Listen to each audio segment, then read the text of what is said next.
मोदी ने देश की जनता से अच्छे दिनों का वादा किया था और उसी वादे के चलते ही मोदी को सत्ता भी हासिल हुई और मोदी की कामयाबी को एक नए दौर का आगाज भी माना गया। अब जनता को पीएम मोदी से अपेक्षाएं तो बनती ही हैं और मोदी पर जनता के भरोसे को बनाए रखने का दबाव भी है। अपने शपथ ग्रहण समारोह में पड़ोसी देशों के लीडरों को अपनी ताजपोशी में शामिल करके ही उन्होंने देशवासियों के बीच अपना कद ऊंचा कर लिया।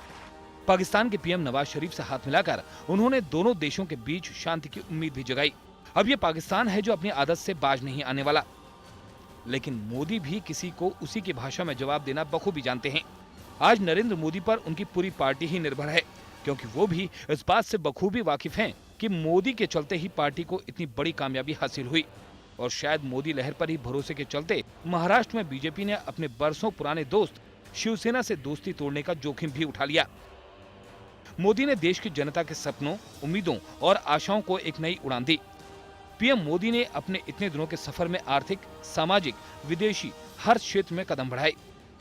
नेपाल, जापान, चीन के बाद मोदी अब अमेरिकी राष्ट्रपति बराक ओबामा से मुलाकात करने वाले हैं और इस मुलाकात को मोदी के लिए काफी चुनौतीपूर्ण भी माना जा रहा है।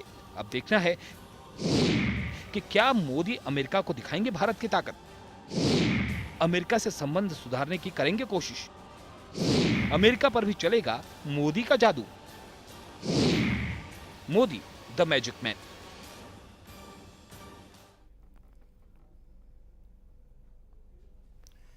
जी न्यूज के इस खास कार्यक्रम राज चक्र में आप सभी का स्वागत है। मैं एसएन विनोद आज अपने खास मेहमानों के साथ चर्चा करूंगा प्रधानमंत्री मोदी के अब तक के कार्यकाल की। जी हां, देश की जनता ने बड़ी उम्मीदों के साथ देश की सत्ता मोदी के हाथों में सौंपी है और मोदी को भी शायद इसका बखूबी एहसास भी है। कामकाज की तुलना करने पर हम पाते हैं कि मोदी सरकार पिछले यूपीए सरकार से शुरुआती दौर में बेहतर साबित होती दिखाई दे रही है। आर्थिक, रक्षा, विदेश हर क्षेत्र में देश की जनता को मोदी से ढेर उम्मीदें हैं और मोदी इन पर काम करने की बात भी कर रहे हैं। मोदी के अब तक के कार्यकाल को विरोधी भले ही कुछ खास तवज्जो नहीं दे रहे हैं, लेकिन देश की जनता को मोदी पर यकीन है कि मोदी उनसे किए अच्छे दिनों के वादे को पूरा करने की कोशिश में कोई कमी नहीं छोड़ेंगे। अब मोदी अपने अमेरिका के मिशन पर हैं और बराक ओबामा और मोदी की मुलाकात और उनके बीच होने वाली चर्चा पर पूरी दुनिया की नजरें लगी हुई हैं। राज चक्र में आज हम इसी विषय पर चर्चा करेंगे। इसमें भाग लेने के लिए हमारे साथ मौजूद हैं भारतीय जनता पार्टी के नेता प्रवीण कपूर जी, कांग्रेस नेता अमरीश गौतम, वरिष्ठ पत्रकार सीमा किरण जी और विदेश मामलों के जानकार पीयूष पंत जी। तो चलिए शुरू करते हैं राज चक्र में आज का सफर, Modi the magic man.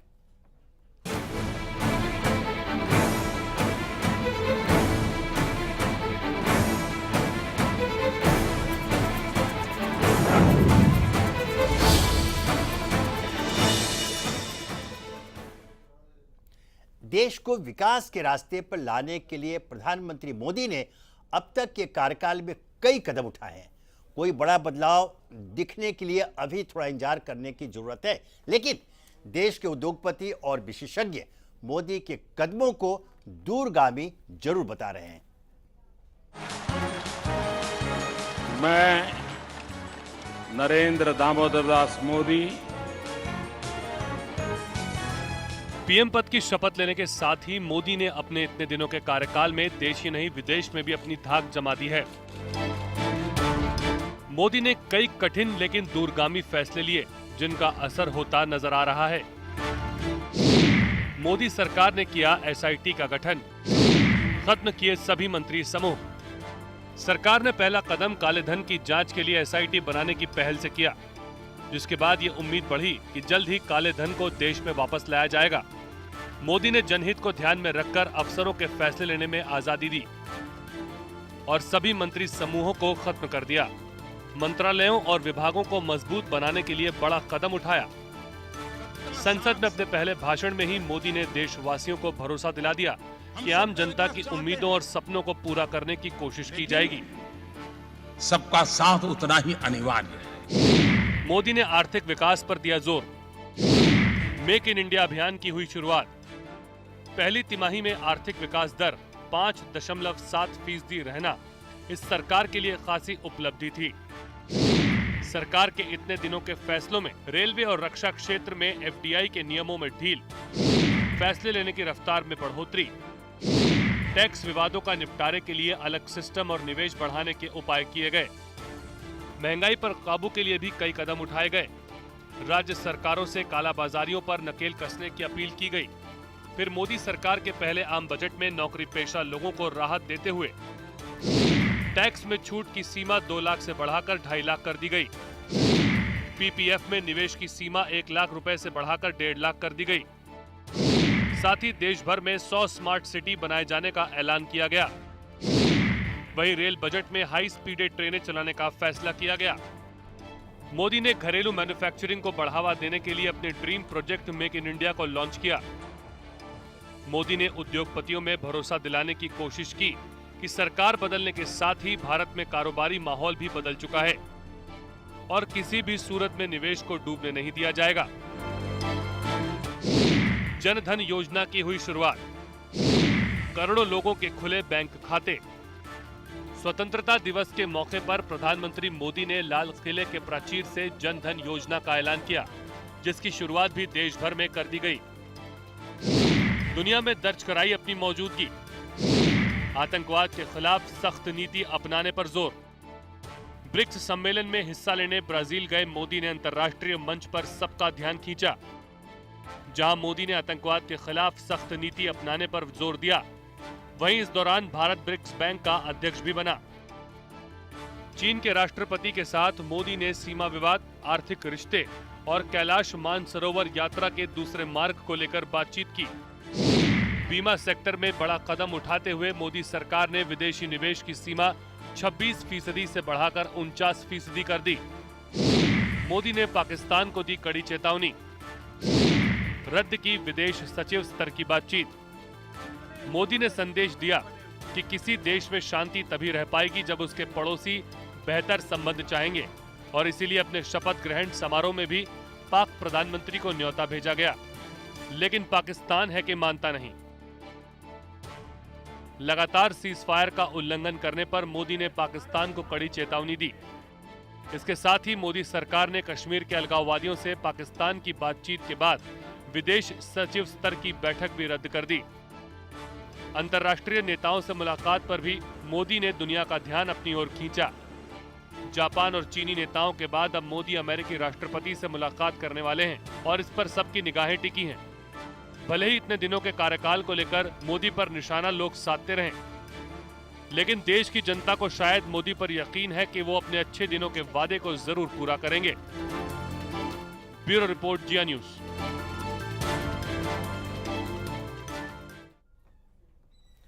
Modi the magic man कुछ तो है जो इतनी आलोचनाओं के बावजूद सारी दुनिया की निगाहें आज पूरे संसार में अगर किसी पर टिकी है तो वह एक व्यक्ति है, भारत का प्रधानमंत्री नरेंद्र मोदी।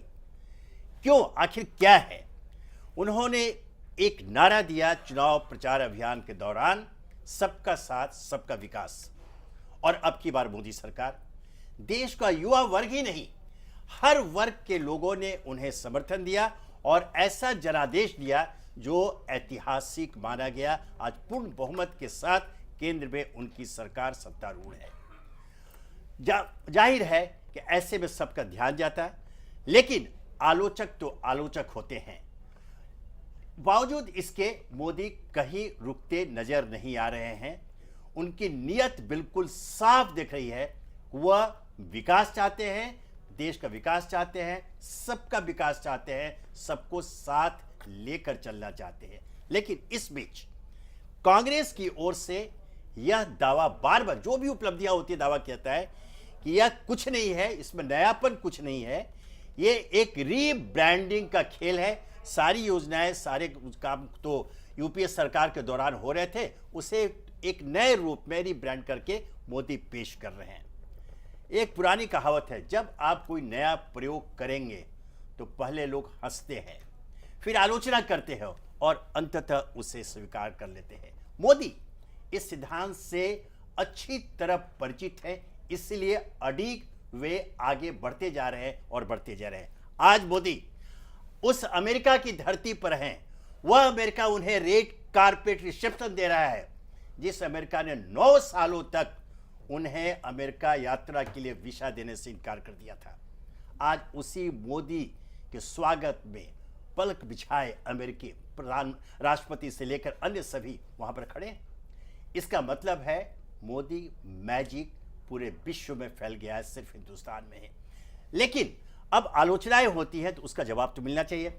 हम सीधे अभी पहले प्रवीण कपूर जी से पूछेंगे।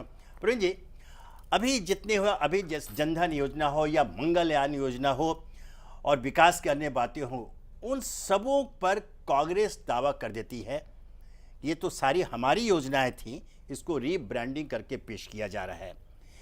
इन आलोचनाओं में और इस दावे में जो कांग्रेस का है, आप कितना दम देखते हैं या फिर आपका पक्ष क्या है?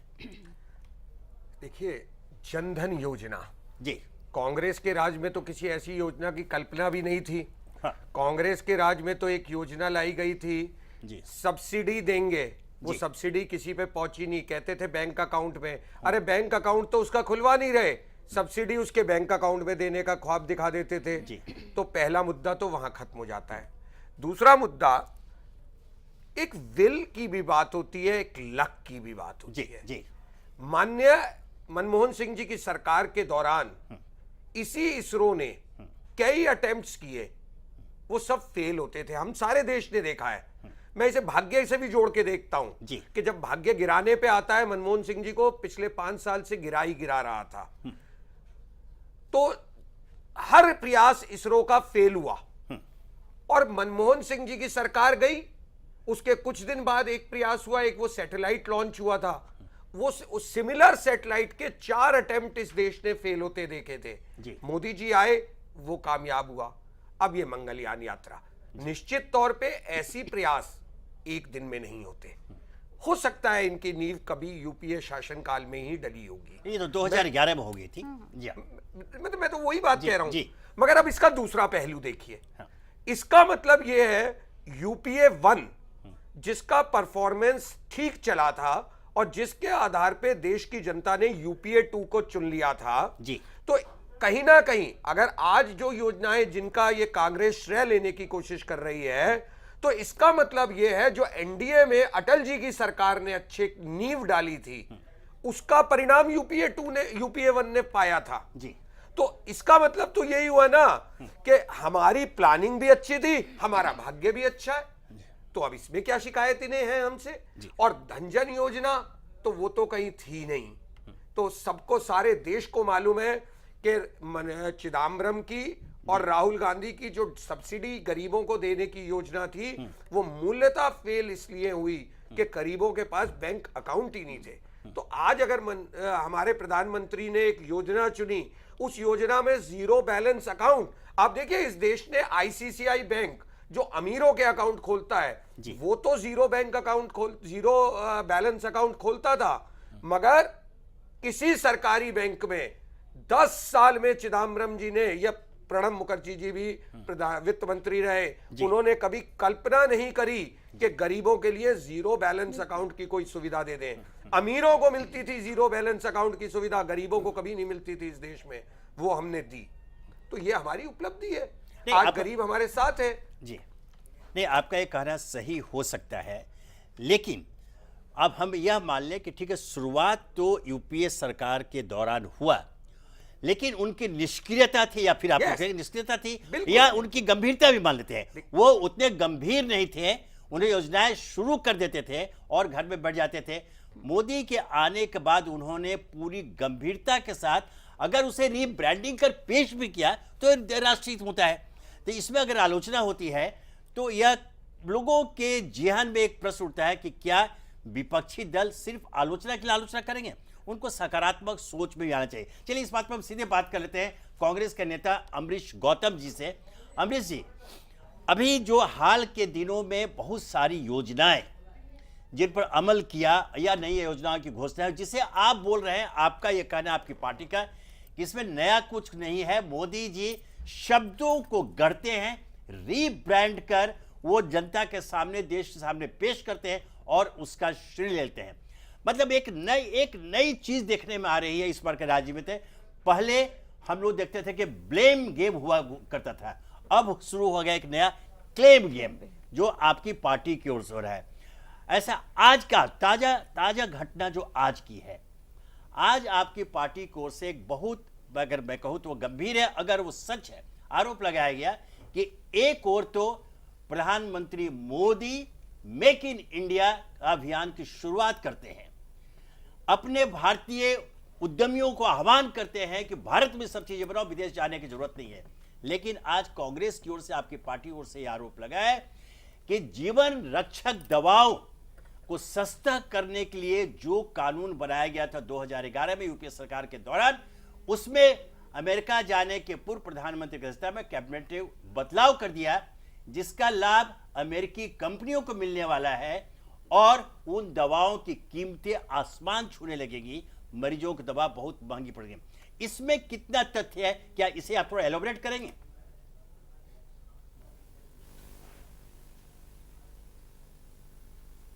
ये जो हमारी पार्टी ने बताया है, हमारे नेताओं ने कहा है, उसमें सच्चाई ये है कि जब वो यहाँ पर जो हमारी पार्टी ने जीवन रक्षक दवाइयों को सस्ता करने का प्लान बनाया, प्लान ही नहीं बनाया, कानून बनाया, और उस कानून के तहत लोगों को सस्ती दवाइयाँ मिलनी थी।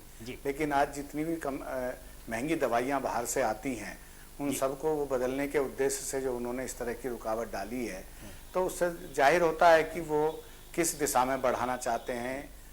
गरीब लोगों तक दवाइयाँ सस्ती नहीं पहुंचने देना चाहते, और जो कंपनियां हैं, दवाई कंपनियां हैं, उनको वो फायदा पहुंचाना चाहते हैं। इसी के साथ साथ जो हमारी पार्टी के दौरान, चाहे वो वैष्णो देवी तक रेल लाइन बिछा करके रेलवे लाइन का काम हो, चाहे वो समुद्री जहाज को विकसित करके नेवी को देना हो, और चाहे आज जो हमारा इसरो का जो कामयाबी हुई है, मैं वैज्ञानिकों को धन्यवाद देना चाहता हूं, मुबारकबाद देना चाहता हूं, देश के लोगों को भी मुबारकबाद देना चाहता हूं कि ये जो कांग्रेस के टाइम में इतना बड़ा अभियान, जो देश दुनिया में चौथे नंबर का हिंदुस्तान बना, जिसको पहली बार मंगलयान को कामयाबी मिली, जबकि दूसरे किसी देश को पहली बार में यान को मंगल में पहुंचाने वाले यान को कामयाबी नहीं मिली थी, वो सब कांग्रेस की देन रही है, यूपीए 2 की देन रही हैं। यूपीए प्रधानमंत्री मनमोहन सिंह के टाइम में जो फैसले लिए गए,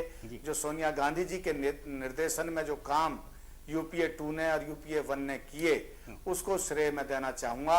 आज चाहे भाजपा वाले, चाहे मोदी जी स्वयं अपनी कमर कितनी थपथपा लें, लेकिन ये सब कांग्रेस के शासन से शुरुआत की हुई योजनाएं थी, और जिसको आज देश ने देखा है, देश की जनता ने माना है कि ये जो कामों के उद्घाटन करके मोदी जी श्रेय लेना चाह रहे हैं, या भाजपाई नेता, या जो एनडीए की सरकार, ये अपने आप में फैसले को ये सही और अपने पक्ष में लेना चाहते हैं।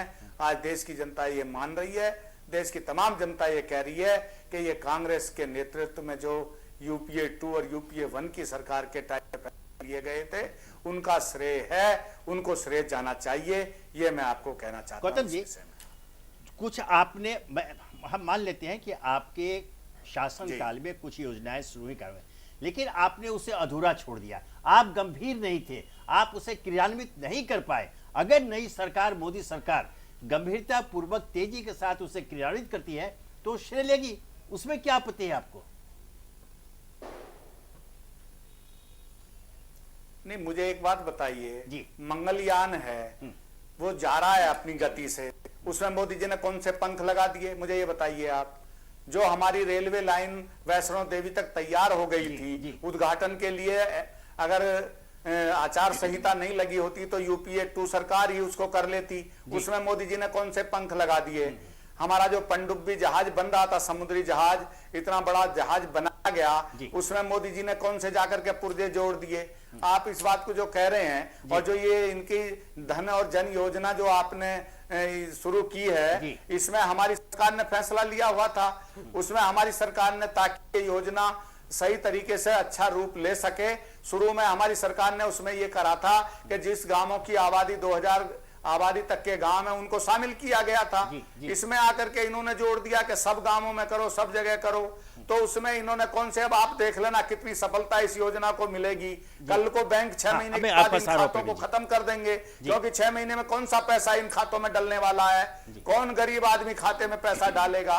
हमने खुद अपने दिल्ली में जीरो बैलेंस पे अकाउंट खुलवाए थे, हमने खुद अपने घर पे कैंप लगवाए थे दिल्ली सरकार में रहते हुए हम, लेकिन बैंक वालों ने वो जब 6 महीने तक उनमें पैसा नहीं गया तो बैंक ने खुद खत्म कर दिया, क्योंकि बैंक की पॉलिसी में कोई तब्दीली नहीं आई है। बैंक की पॉलिसी में तो यही है कि अगर 6 महीने में अकाउंट में पैसा नहीं डाला जाएगा तो अपने आप स्वतः खत्म हो जाएंगे। तो इसके लिए फैसला सरकार क्या करने जा रही है, ये भी अभी इन्होंने कुछ उनके पास क्या जवाब है? ये कह रहे हैं कि 2 बार 3 बार जब जब पैसा जमा हो जाएगा, जब उनके खाते में पैसा आसान काम है।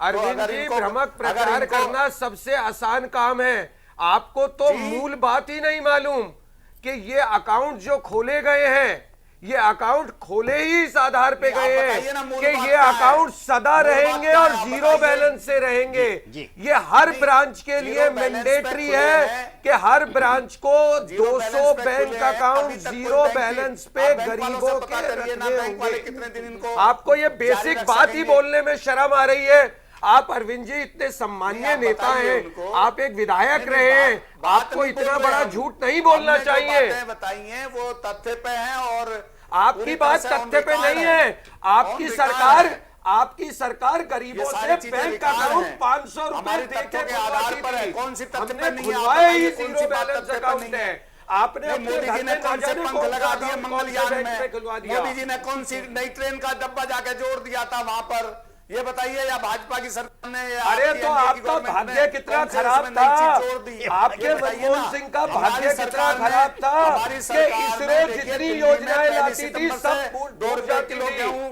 जो अन्नश्री अरे योजना थी अरविंद उसको लागू जी, किया अन्नश्री हमारी योजना सरकार ने। आपकी इसलिए कामयाब नहीं आप हुई बताइएगा। कि आपका युवराज झूठा मैं था। अमरीश सिंह गौतम हूं, अरविंद नहीं हूं। मैं अमरीश सिंह गौतम हूं, अरविंद नहीं हूं। अरे अरविंद अमरीश गौतम जी, मेरा आपसे परिचय, मैं आप अमरीश सिंह विधायक गौतम रहे हूं, हैं अरविंद हमारे नहीं हूं। शहर पहले के। तो आप ये समझ लीजिए। चलिए ठीक है, हम आप दोनों के पास फिर आएंगे। सीमा जी, मैं विधायक रहा हूं। सीमा- आप हाँ, अमरीश जी, आपके पास अब फिर आएंगे।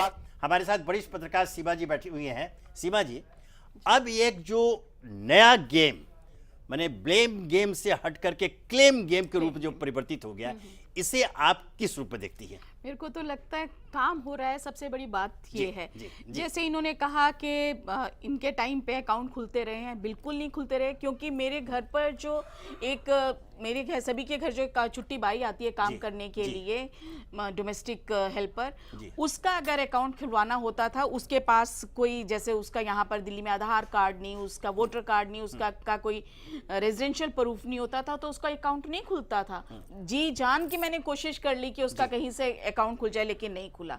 ये मोदी जी के टाइम पे ये बहुत अच्छी बात हुई है कि इन लोगों का अकाउंट खुल रहा है, क्योंकि बेचारियां 150 किसी भी तरह से बचा के, अपने आदमी जो शराब शुरू पीते हैं उनसे बचा के डालती हैं वहां पे। जी, जी। लेकिन एकदम से इकट्ठा पैसा उनके लिए भी डालना, अकाउंट खोलने के लिए मुश्किल हो जाता था। ये बहुत बड़ी बात हुई है। और कह रहे मोदी जी के सौभाग्य तो उनका है अच्छा कि कोई भी चीज होती है पीछे शुरू होती है, उसका अंजाम तक पहुंचाना बहुत बड़ी बात होती है। मोदी जी लग गए हैं, चाहे आप कहते हैं कि उनके अभी 100 दिन में उन्होंने क्या किया, लेकिन एक उन्होंने शुरुआत जो की है उसके ऊपर दिन रात लग के शुरुआत उनकी की है। नियत पर कोई संदेह शक नहीं प्रकट कर है, सकते, बिल्कुल। लेकिन जो पूरे जो बुद्धिजीवियों के बीच, राजनीतिक समीक्षकों के बीच जो चर्चा होती है, जी। उस पर तो हम चर्चा करेंगे। बिल्कुल। एक आरोप हाँ। यह भी लगाया जा रहा है मोदी सरकार के ऊपर कि ये विकास का नारा तो सरकार देती है, लेकिन विकास किसका? और यह कहा जाता है कि यह अमीरों और उद्योगपतियों की का। सरकार है। बिल्कुल। इसका जवाब तो देर सवेर या ये टाइम आने पे प्रधानमंत्री पता मोदी चलेगा, स्वयं क्यों दे। दें। हाँ, बिल्कुल। लेकिन इस पर आपका क्या है? यह जो आरोप, यह जो चर्चा होती है, इस पर कई आलेख मैंने पढ़े और लोग भी थे, इसमें क्या कर रहे हैं? देखिए, अभी तक जो दिख रहा है ग्राउंड लेवल पर, जैसे हम लोग, जैसे मिडिल क्लास परिवार है, लोअर क्लास फैमिलीज हैं, उनको तो कोई अच्छा दिख नहीं रहा। महंगाई उसी तरह से है, सब्जी के भाव उसी तरह से बढ़े हैं, दालें उसी तरह से बढ़ी हैं, बिजली का भी वही हाल है। मतलब कहीं पर भी आपको नहीं दिख रहा कि एक सामान्य नागरिक को इनकी सरकार का भी कोई फायदा हुआ। आगे जाके होगा उसका भी नहीं कह सकते। यह महत्वपूर्ण है। प्रवीण जी, अभी हम आपके पास फिर आएंगे। इस बात को जो सीमा जी ने जो संदेह प्रकट किया, उस पर जवाब आपसे चाहेंगे। फिलहाल हम देख लें कि मोदी ने देश के विकास के रास्ते पर लाने के लिए वैसे तो कई कदम उठाए, लेकिन लोगों के सबसे ज्यादा नजरें रही मोदी की विदेश नीति पर। प्रधानमंत्री मोदी ने चाहे जापान हो या फिर चीन, सभी के साथ कई अहम मुद्दों पर समझौता किया, साथ ही उन्हें भारत के नए रूप से परिचित भी कराया।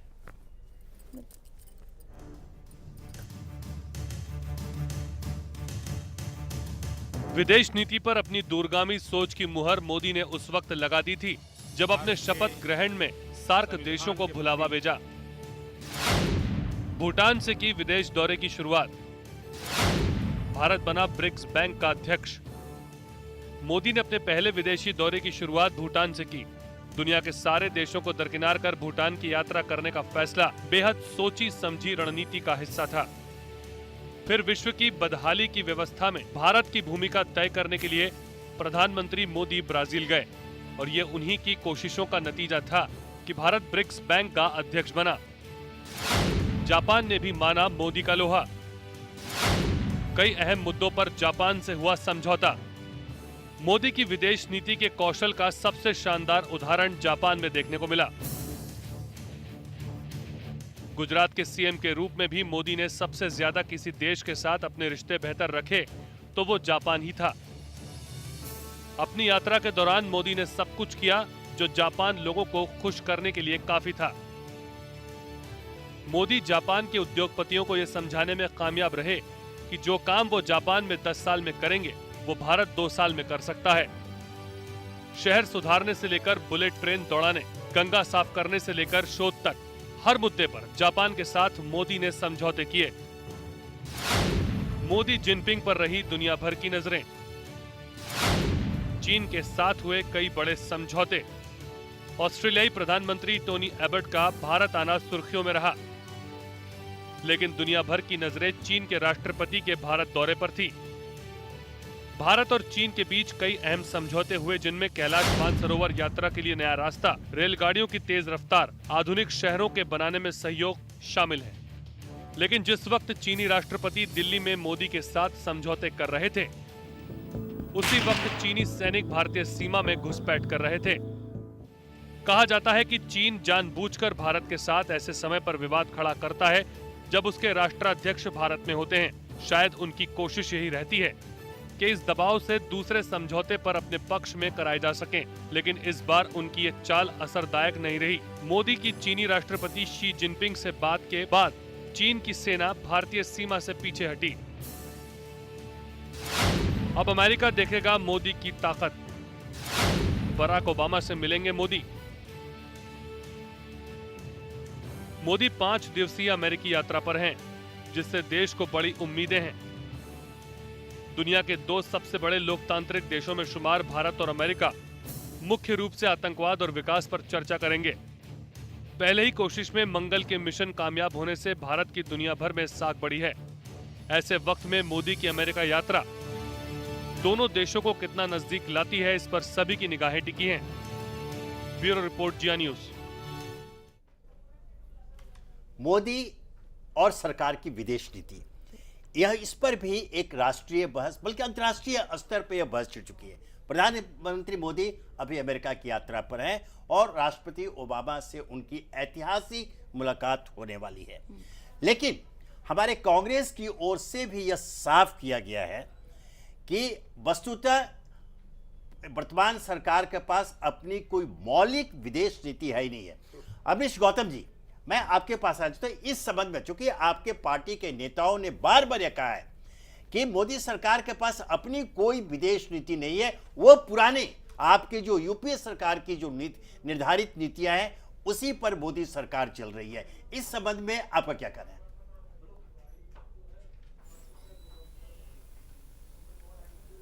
ये 100% सही है जी। 100 दिनों में कोई मोदी जी ने विदेश नीति तय नहीं कर ली।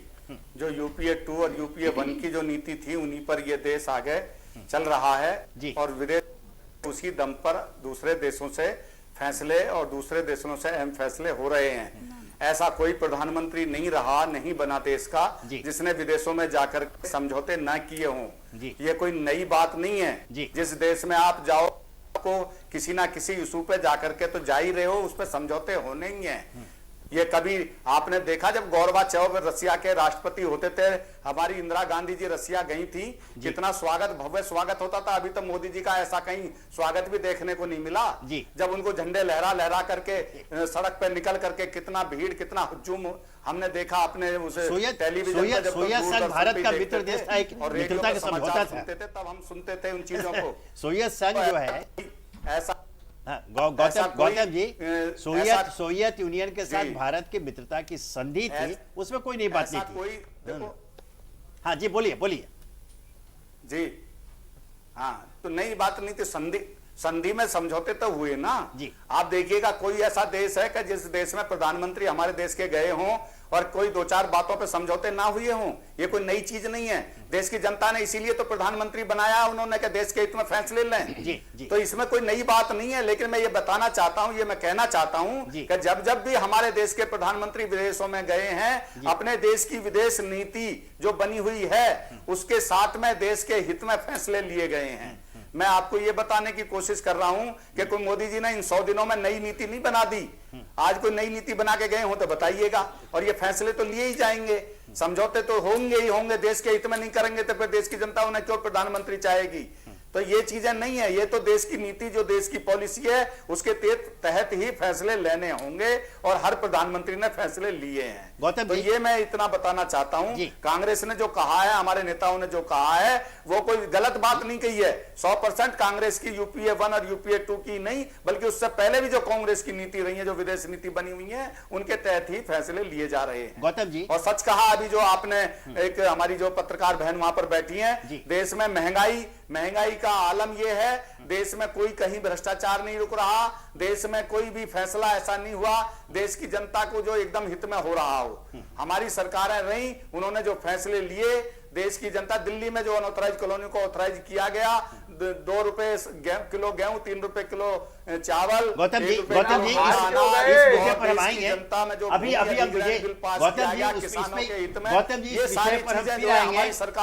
विदेश नीति पर चर्चा कर रहे हैं। मैं आपसे ही जानना चाह रहा हूं, विदेश नीति पर चर्चा कर रहे हैं, क्या अमेरिका के नजरिए में भारत के प्रति बदलाव नहीं आया है? क्योंकि मैं एक वाक्य आपको याद दिलाना चाहूंगा, जब 1962 के चीनी आक्रमण के बाद प्रधानमंत्री पंडित जवाहरलाल नेहरू ने राष्ट्रपति केनेडी को सहायता के लिए जब टेलीफोन की बातचीत की थी, शायद आपको जानकारी होगी कि केनेडी ने क्या जवाब दिया था। उन्होंने सीधे बोला था कि we Americans hate your people because they have seen your ministers coming out of brothel houses in America. यह कह करके एक तरह से हमारे प्रधानमंत्री पंडित जवाहरलाल नेहरू का अपमान किया था और पूरे देश का अपमान किया था। आज हमारे देश के एक प्रधानमंत्री को रेड कारपेट रिसेप्शन वही अमेरिका दे रहा है। ये तो बदलाव आया, फर्क आया। यह व्यक्ति का फर्क है। पंडित जवाहरलाल नेहरू जैसे व्यक्ति को केनेडी ने ऐसा जवाब दिया था और इनकार कर दिया था किसी मदद से, ये आप स्वीकार कर गए। फिलहाल हमारे साथ विदेशी मामलों के जानकार पीयूष पंत जी जुड़ गए हैं। हम सीधे पीयूष पंत जी के पास चलते हैं, उनकी राय जानना चाहेंगे। पंत जी, समय के हालात क्या थे? ये कांग्रेस के शासन में ही देश मजबूत हुआ है। आज तो हर देश भारत के आगे हाथ मिलाने के लिए भाग रहा है। क्यों? आज हर देश को अपना बाजार चाहिए, हर देश को यहाँ पर व्यापार के लिए जगह चाहिए। हिंदुस्तान जैसा सबसे ज्यादा आबादी के बाद में दूसरे नंबर अमेरिका में इस देश ने 10 साल तक एक ऐसा प्रधानमंत्री देखा जो बात बात पर भागकर अमेरिका जाता था, बात बात पे अमेरिका जाता था, अमेरिका का हर आदेश मानता था, फिर भी अमेरिका हमेशा हिंदुस्तान को दुत्कारता था। नहीं, ऐसी बात नहीं आज है। हमने वो प्रधानमंत्री देखा है जो अमेरिका में बराक ओबामा से मिलने से पहले 35 लाख लोग उसका अभिनंदन करेंगे। देखिए, अमेरिका ने भारत साल का ही नतीजा है, हिंदुस्तान के का नतीजा है। उस 10 साल ने हमें बर्बाद किया। हिंदुस्तान पिछले 10 सालों में, पिछले 10 साल में ये स्थिति बनाई, दुनिया मंदी के दौर से गुजरी, हिंदुस्तान नहीं हिंदुस्तान कटोरा लिए होगा। उन 10 सालों का ही नतीजा है जो आज रेड कारपेट की बात कर रहे हैं। ये अभी तक मोदी नहीं है, ये इंसान की शख्सियत का नतीजा है। आज सारे विश्व को दिखाई दे रहा है कि प्रधानमंत्री है भारत में, रिमोट कंट्रोल्ड प्रधानमंत्री नहीं है। देखिए, 1892 में विवेकानंद जब शासन में हुआ है, आप ये समझ लीजिएगा, हमारा प्रधानमंत्री किसी रिमोट कंट्रोल से नहीं चलता। हमारा प्रधानमंत्री मनमोहन सिंह नहीं है। सारे विश्व को मालूम है कि एक प्रधानमंत्री आ रहा है। प्रवीण जी हम आपके पास आएंगे। अमरीश जी आप समझ लीजिएगा, अमरीश जी आपके पास फिर आएंगे, पता चलेगा अभी तो। अमरीश जी आपके पास फिर आएंगे। बहरहाल हम चर्चा कर रहे हैं जी। विश्व स्तर पर, वैश्विक स्तर पर भारत की जो एक नई पहचान बनी है और प्रधानमंत्री नरेंद्र मोदी को जो वैश्विक स्वीकृति मिले, हिंदुस्तान को बदलने वाले बन रहे हैं, ये भूल जाएं। अमरीश जी हम आपके पास आएंगे, फिर आएंगे। वही मैं जो बता रहा था, पीयूष जी मैं आपसे जानना चाहता हूं, आप विदेशी मामलों के जानकार हैं, उसके समीक्षक हैं, विशेषज्ञ हैं। अभी जो एक भारत की जो वैश्विक पहचान एक मजबूत राष्ट्र के रूप में बन रही है और नरेंद्र मोदी एक ऐसे प्रधानमंत्री के रूप में उभर रहे हैं, जुम्मा 7 दिन हुए प्रधानमंत्री बने हुए, लेकिन पूरे संसार की नजरें उन पर टिकी हुई है, उनकी गतिविधियों पर टिकी हुई है और एक सकारात्मक सोच वाले प्रधानमंत्री के रूप में उनकी एक अलग पहचान बनी है। आज हमारे प्रधानमंत्री अमेरिका की यात्रा पर हैं, पूरे संसार की नजरें टिकी हुई हैं कि वहां क्या होता है, कौन से समझौते होते हैं और भारत कितना लाभान्वित होता है। आपसे मैं जानना चाहता हूं, आप इस पूरे घटना विकास क्रम को किस रूप में देखते हैं? क्या सचमुच नरेंद्र मोदी वह भारत को वह स्थान जिसका आकांक्षी वर्षों से है, विश्व गुरु का स्थान दिलाने में सक्षम हो पाएंगे? देखिए ये तो आगे का समय बताएगा जी, लेकिन अभी जो प्रयास हो रहे हैं प्रधानमंत्री द्वारा जी, कुछ प्रयास ऐसे ही हो रहे हैं कि जो विश्व में जो है भारत की भी जो एक जो है जी, उसकी स्थिति को मजबूत बनाया जाए जी। और चूंकि देखिए ये समय ऐसा है जहां की विश्व की अर्थव्यवस्था डावाडोल है, जैसे आप सभी को पता है। अमेरिका भी हालात अच्छे नहीं, यूरोप के भी हालात अच्छे नहीं है और इस समय जो है एशिया में कम से कम और भारत में इतना बड़ा बाजार है कि वहां पे हर देश चाह रहा है कि निवेश करे और वहां बिजनेस करे। वो तो मोदी ने क्या किया है कि मोदी चूंकि ये अच्छा मौका उनको भी मिला है कि आर्थिक मसलों के और बिजनेस को एक अपना ढाल बना के, वो हथियार बना के वो भारत को विश्व स्तर पे आगे ले जाएं, क्योंकि सारे देश लगे हुए हैं। आप देखिए चीन आया, जापान आया, सब निवेश करना चाहते हैं। ये भारत ही नहीं है, भारत झोली फैला रहा है, ये बात सही है, क्योंकि नरेंद्र मोदी ने अपने चुनाव के दौरान ही कह दिया था कि मैं भारत में हमें निवेश लाना है, उसी से हमारी अर्थव्यवस्था मजबूत होगी। तो ये मौका मिला है नरेंद्र मोदी को भी और इसीलिए जो भी उनकी जो रणनीति बन रही है सारे देशों से रिश्ते बनाने के या उनको और मजबूत करने के, उसका आधार जो है, दोस्ती का आधार इस समय जो है वो बिजनेस है, वो इकोनॉमिक पॉलिसीज बन रही हैं कि किस तरह से भारत में जो है एक मजबूत आर्थिक स्थिति बने। क्योंकि आपको याद होगा कि जो स्थिति बनी थी यूपीए 2 के दौरान, लगातार ये लग रहा था कि पॉलिसी पैरालिसिस की बात हो रही थी, कहीं देश आगे बढ़ता हुआ दिखाई नहीं दे रहा था आर्थिक स्तर पे, तो वो सबको तोड़ना चाह रहे थे। तो इसलिए वो पूरे निवेश को लाना चाह रहे हैं और यही एक मैसेज है जो गया है। इसीलिए देखिए अमेरिका जिसने नरेंद्र मोदी को वीजा नहीं दिया 2005 में, वही अमेरिका आज जो है रेड कारपेट वेलकम कर रहा है, क्योंकि वो भी जान रहा है कि इस समय नरेंद्र मोदी ऐसे प्रधानमंत्री हैं जो मनमोहन सिंह ने भले ही या यूपीए सरकार ने भले ही एक रिफॉर्म्स की बात करी हो या मनमोहन सिंह ने उन नीतियों को और आगे बढ़ाने की बात करी हो, लेकिन प्रैक्टिकल लेवल पे उन्होंने वो काम नहीं किया। तो नरेंद्र मोदी ने उनको लगता है कि ये ऐसे प्रधानमंत्री हैं जो एक तो मेजोरिटी के साथ आए हुए हैं, दूसरा वो एकदम कमिटेड लग रहे हैं कि वो सब कुछ करने को तैयार है। तो कौन देश नहीं चाहेगा कि वो ऐसा निवेश करे, अपने धंधे को आगे बढ़ाए। तो मुझे लगता है इसीलिए एकदम से जो है अमेरिका भी पलटा, उसने तुरंत मैसेज भेजा। और देखिए हिलेरी क्लिंटन का भी एटीट्यूड में पहले बहुत फर्क हो, आप भी आपने देखा को बहुत फर्क है। तो ये पूरा का पूरा जो वहां का शासन है वो उसने एकदम पलट दिया, क्योंकि उन्हें लगा कि हम काफी कुछ निवेश कर सकते हैं। डिफेंस का जो रक्षा का क्षेत्र है और दूसरे क्षेत्र हैं उसमें, इसीलिए आपने देखा कि किस तरह से मोदी सरकार ने अभी हाल में जो है रक्षा क्षेत्र में जो है एफडीआई की सीमा बढ़ा दी है। तो लगातार इसमें बहुत ये इंपॉर्टेंट है। तो जो एक बाजार जो दिख रहा है, मुझे लगता है वो एक महत्वपूर्ण है। जो रिश्ते देखिए हमेशा, इसके पहले आपको याद होगा मनमोहन सिंह का भी स्वागत काफी हुआ था जब न्यूक्लियर डील हुई थी, लगातार अमेरिका परसू कर रहा था और हिंदुस्तान नहीं मान रहा था, काफी दबाव थे, लेकिन फिर भी जो है मनमोहन सिंह गए, उन्होंने किया, उसके बाद अमेरिका ने उसका बहुत स्वागत किया। तो वो उसको अपने रिएक्टर बेचने थे यहाँ पे।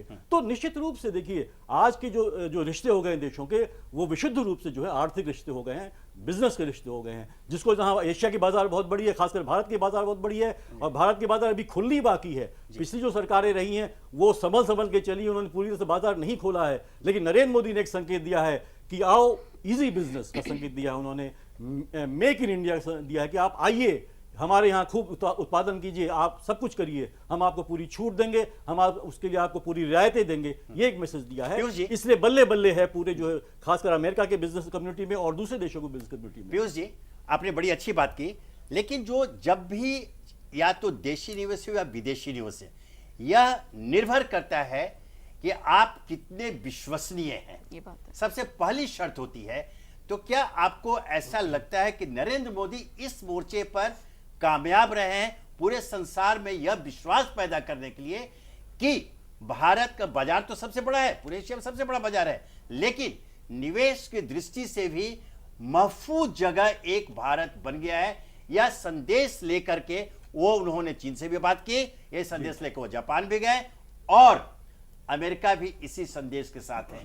क्योंकि इसके पहले जाने मेक इन इंडिया का जो उन्होंने अभियान छेड़ा, उसमें स्पष्ट रूप से कहा कि हम इतने आत्मनिर्भर बन जाना चाहते हैं अपने आप में कि यहाँ के उद्योगपतियों को, यहाँ के उद्यमियों को बाहर जाने की आवश्यकता नहीं पड़े और विदेशी पूंजी निवेश के लिए यहाँ उचित वातावरण बन के तैयार जाए। ये हुआ।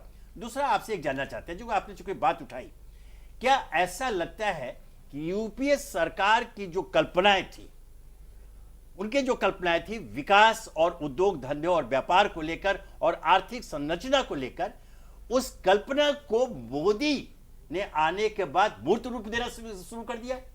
कल्पना भी यूपीए सरकार की मूर्त रूप दे रहे मोदी, जो कांग्रेसी नेताओं का आरोप है।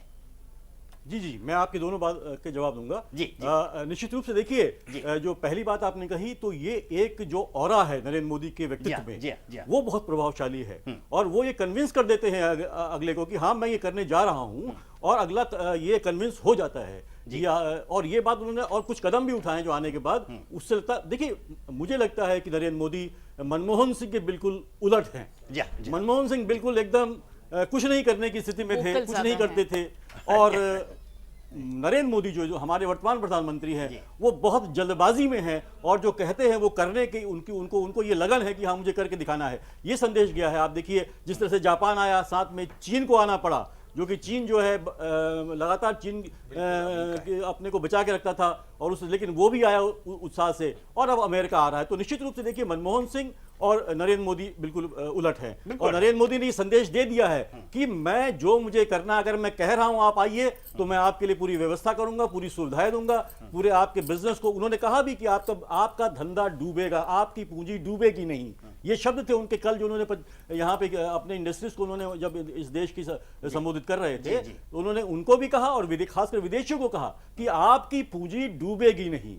तो ये एक विश्वास के साथ कहा और ये संदेश गया कि भाई ये सारे कदम उठाएंगे, और धीरे धीरे दिख भी रहा है कि वो कदम उठा रहे हैं। तो ये है। और दूसरा आपने सवाल उठाया, उसका भी मैं जवाब दे रहा हूं। वो यूपीए कल्पना को साकार। जी हाँ, जी हाँ, निश्चित रूप से देखिए, ये सौभाग्य रहा, या कहें कि ये इस टाइम में नरेंद्र मोदी प्रधानमंत्री बने कि सारी लगभग ज्यादातर योजनाएं जो है वो यूपीए के टाइम में सोची गई थी, उनको एक आकार दिया गया था और उसको, लेकिन वो उसको जो है प्रैक्टिकल ग्राउंड पे नहीं उतार पाए, टाइम लगा। तो नरेंद्र मोदी को ये मौका लगा, उन्होंने लपक लिया उन योजनाओं को। ऐसी योजनाएं थी जो जनता को दिखता कि हाँ ये कुछ कर रहे हैं, कुछ करने जा रहे हैं, बिजनेस कम्युनिटी को ये लगता कि हाँ ये कुछ करने जा रहे हैं सारी। जैसे मैं आपको बताऊं कि यूपीए के टाइम में जो है कॉमर्स मिनिस्टर थे, उन्होंने जो है कि एक नीति बनाई गई थी, राष्ट्रीय उत्पादन नीति, नेशनल मैन्युफैक्चरिंग पॉलिसी 2011 में, जिसका टारगेट था कि 12 से 14% जो है वो जो है कि मैन्युफैक्चर को बढ़ाया जाए। वो अब ये जो नरेंद्र मोदी मैन्युफैक्चरिंग की बात कर रहे हैं, और वो उसी नीति से लेके ये आगे बढ़ रहे हैं। उन्होंने बनाई थी लेकिन वो उसमें कुछ काम नहीं कर पाए। जो यूपीए 2 सरकार का जो सबसे बड़ा जो गड़बड़ी थी वो यही कि वो एकदम निष्क्रिय से हो गए थे। वो उन्होंने कुछ नहीं, अमली जामा नहीं पहनाया। और नरेंद्र मोदी ने देखिए, नरेंद्र मोदी ने सूत्र वहीं से पकड़े हैं, लेकिन उनको वो अमली जामा पहना रहे हैं। जिस तेजी से अपने आप को बचाते रह गए ना, कई आरोप लगे रहे उन पर, उनका सफलता बनाएगी। हाँ प्रवीण जी, आपको क्या लगता है कि प्रधानमंत्री नरेंद्र मोदी जो अमेरिका गए, वहां उपलब्धि के रूप में भारत के लिए वो क्या लेकर के आएंगे? देखिए, उपलब्धि के रूप में सबसे बड़ी उपलब्धि ये है जी कि ये पहली बार एक प्रधानमंत्री अमेरिका गया है जो बराक ओबामा के व्हाइट हाउस में जाके उससे पहले नहीं मिलेगा। उससे पहले अमेरिका में रह रहे लगभग 35 लाख लोग अलग अलग कोनों में भारतीय उनका स्वागत करेंगे, भारतीय बिजनेसमैन उनसे संपर्क करेंगे। और दूसरी सबसे बड़ी उपलब्धि जो उनके जाने के साथ ही हुई है जी, सारी दुनिया आप भी जानते हैं, S&P एक इंटरनेशनल इकोनॉमिक रेटिंग एजेंसी है। जी जी, आज अमेरिका जाने के वक्त अभी जब वो पहुंचे ही हैं, भारत की रेटिंग BBB चलती थी पिछले 10 साल से, यानी कि भारत एक माइनस देश माना जाता था इकोनॉमी के हिसाब से। आज शाम को ही S&P ने भारत की रेटिंग स्टेबल के तौर पे कर दी है, एक स्टेबल इकोनॉमी के रूप में भारत को घोषित कर दिया। जो लोग ये पूछते हैं ना 100 दिन में क्या हुआ, मैं उनको जवाब देता हूं कि 100 दिन में विश्वास आ गया। 100 दिन में इस देश की जनता को नहीं, विश्व की जनता को यह दिखाई देने लगा कि एक सरकार आ गई, एक ईमानदार सरकार आ गई जो काम करना चाहती है। देखिए, आप सबसे पहले काम करना चाहते हैं, अमेरिका को भी दिख रहा है। फिर अब एक विदेश नीति की बात है तो आप उसको उसे समझ लेना होगा जी। अगर नरेंद्र मोदी एक कमजोर व्यक्ति होते तो अमेरिका तो जीतने के अगले दिन से चाहता था कि नरेंद्र मोदी अमेरिका आ जाए, मगर नहीं। नरेंद्र मोदी ने पहले अपने 2 कमजोर पड़ोसियों को हिम्मत दी, उसके बाद जापान गए। जापान जो हमारा एक पारंपरिक देश, मित्र देश बन सकता है, वहां गए और अच्छा काम किया। उसके बाद चीन जाके नहीं मिले, चीन का राष्ट्रपति हमारे देश आया। देखिए, बड़ा फर्क होता है, आप किसी को अपने से बड़ा मानते हैं या उसको ये महसूस करा देते हैं कि अब वक्त आ गया। जो काम नरेंद्र मोदी ने किया है, चीन को ये एहसास करा दिया कि भारत की धरती पे आए। पहली बार भारत की धरती पे चीन का राष्ट्रपति था और इंट्रूजन हुई, भारत सरकार ने वहीं की वहीं बात रोक दी, चीनी फौजें वापस गईं। आप कल्पना तो कीजिए, मनमोहन सिंह के सरकार में ये सब हो सकता था? मनमोहन सिंह चीन गए हुए थे, याद कर लीजिए, मनमोहन सिंह चीन गए हुए थे और उस दौरान चीन ने अरुणाचल प्रदेश में घुसपैठ की थी और मनमोहन सिंह मुंह लुटकाए वापस आए थे। तो ये सब अंतर है, प्रवीण जी, ये पर्सपेक्टिव के अंतर है। हमारे पास समय का अभाव है, सीमा जी आखिरी सवाल आपसे, आपको क्या लगता है यह जो नरेंद्र मोदी की पहल है उसको आगे आने वाले दिनों में भारत की अर्थव्यवस्था ही नहीं, विश्व स्तर पर हमारी राजनीति किस दिशा में जाएगी? मुझे लगता है कि मोदी जी का जो ये कदम है ये बहुत पॉजिटिव अप्रोच होगी, क्योंकि पहले उन्होंने अपने पड़ोसी कमज़ोर देश भूटान के साथ अच्छी मित्रता बनाई, फिर जापान के साथ बनाई, फिर बांग्लादेश के साथ बनाई, नेपाल के साथ बनाई। तो इस तरह से जो हमारा देश की वो मेरे को विवेकानंद जी का टाइम याद आता है, जब जो मैंने पढ़ा है 1982 में जब विवेकानंद शिकागो गए थे और उन्होंने स्पीच दी थी, तो वहाँ के लोगों को, वहाँ की पूरी दुनिया को उन्होंने एकदम से रिलीजियस पार्लियामेंट में उन्होंने जो बोला था वो लोगों को एकदम इतना मंत्रमुग्ध कर दिया था।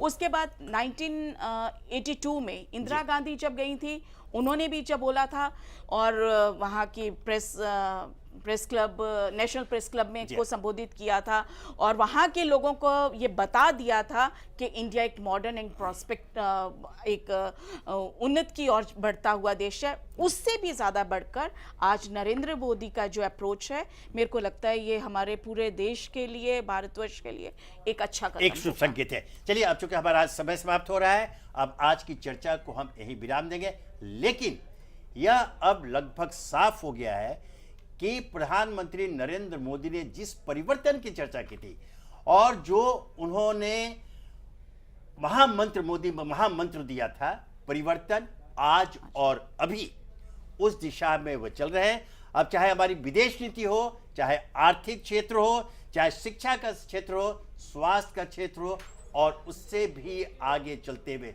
चाहे स्वच्छता का क्षेत्र हो, हर क्षेत्र में मोदी की मौजूदगी दिखने लगी है। आज तक वो जमीनी हकीकत को पहचान कर जो सबसे बड़ी जरूरत थी, प्रधानमंत्री पंडित नेहरू की विफलता, अगर हमारे पंत जी उससे साथ देंगे, विफलता का सबसे बड़ा कारण था कि प्रधानमंत्री नेहरू कभी हिंदुस्तान को पहचान नहीं पाए थे। भले ही उन्होंने डिस्कवरी ऑफ इंडिया लिख दी हो, लेकिन देश की जनता को पहचान नहीं पाए। तो सुदूर देहातों में वो गरीब झोपड़पट्टियों में रहने वाले लोगों पर उनका ध्यान नहीं जाता था। लेकिन अब नरेंद्र मोदी ने इसे भी पहचान लिया है। एक और उनके मंत्रीगण हाथ में झाड़ू लेकर स्वयं स्वच्छता अभियान कर रहे हैं, दूसरी ओर अंतरिक्ष में जाने के हमारे वैज्ञानिक उसके लिए भी लड़ रहे हैं। यह हमारी बहुत बड़ी सफलता बनी जाएगी।